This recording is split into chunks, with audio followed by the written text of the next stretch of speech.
Guangdong Welfare Engine Parts Corporation Limited has started piston ring production since 1940s. It is the largest private-owned piston ring producer in China by 2001.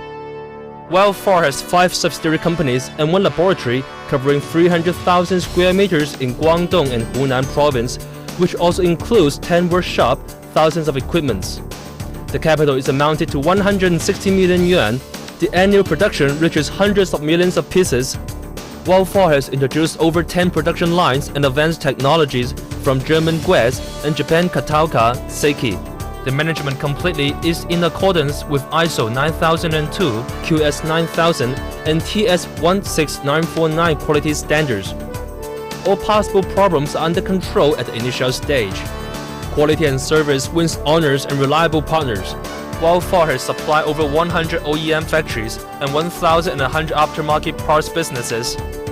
Welfare is moving Chinese auto industry and machinery production to excel out of Asia and march towards Europe, America, to any corner of the world.